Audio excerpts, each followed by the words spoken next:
बिस्मिल्लाहिर्रहमानिर्रहीम। आज एक नई वीडियो के साथ रियाज नसीम आपकी खिदमत में हाजिर है। तो आज की इस वीडियो में मैं आपको डिस्प्रिन के बारे में बताऊंगा कि पोल्ट्री में डिस्प्रिन का क्या काम है, इसको कैसे इस्तेमाल किया जाता है, कितनी मकदार में इस्तेमाल किया जाता है, इसको किस बर्तन में इस्तेमाल किया जाता है, इस सब के बारे में बताऊँगा।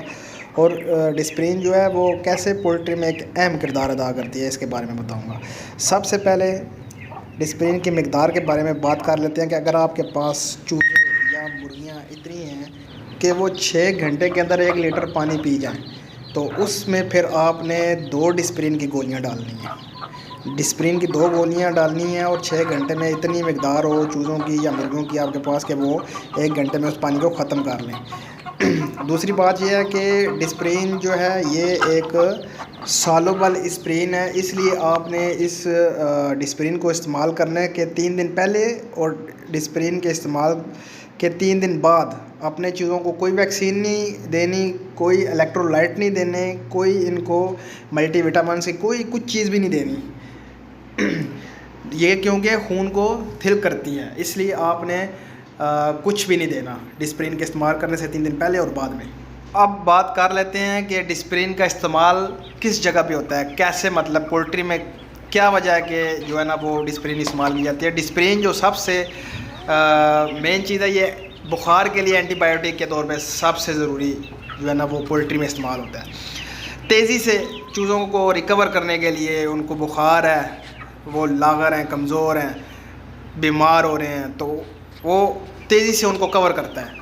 डिस्प्रिन आप डालोगे तेज़ी से वो ठीक होने की तरफ जाएंगे, क्योंकि ये एक एंटीबायोटिक के तौर पे काम करता है। इसलिए डिस्प्रिन को आपने चूज़ों की मकदार के हवाले से उस हिसाब से इस्तेमाल करना है। अगर चूज़ों की मकदार आपके पास कम है, इतनी है कि 6 घंटे में वो आधा लीटर पानी पीते हैं, तो फिर आपने उसमें सिर्फ एक जो है ना वो डिस्प्रिन की गोली डालनी है।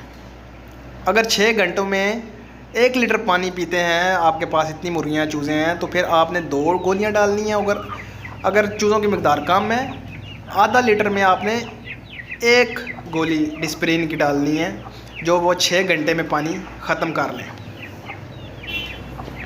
इसके अलावा चूज़े बिल्कुल लागर हो गए होंगे, मतलब कुछ खा ही सकते वो, तो आपने ड्रॉपर के ज़रिए यही महलूल तैयार करके इनको चूज़ों को, मुर्गियों को हर घंटे बाद 1-1 कतरा देना है, क्योंकि ये एंटीबायोटिक के तौर पे काम करती है और बड़ा जल्दी रिकवर करेगी जो आपके चूज़े और मुर्गियों को।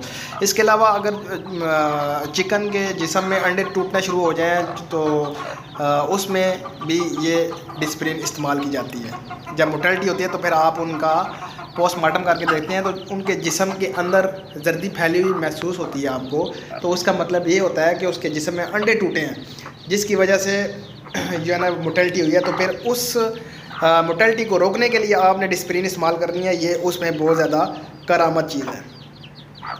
और दूसरी बात यह है कि बर्तन में कौन से इस्तेमाल करने हैं आपने। बर्तन आपने मिट्टी का लेना है या आपने प्लास्टिक का लेना है, लोहे का, पीतल का और स्टील का, इस तरह के बर्तन आपने इस्तेमाल नहीं करने, क्योंकि जो भी मेडिकेशन होगी वो अगर आप लोहे, स्टील या पीतल के बर्तन में इस्तेमाल करेंगे तो उसका असर कम होता जाएगा। इसलिए आपने प्लास्टिक और दूसरा जो है मिट्टी के बर्तन में तमाम मेडिकेशन करनी है इनकी। डिस्प्रिन भी आपने मिट्टी के बर्तन और प्लास्टिक के बर्तन में ही देनी है, और दूसरी मेडिकेशन भी आपने उन्हीं बर्तनों में करनी है।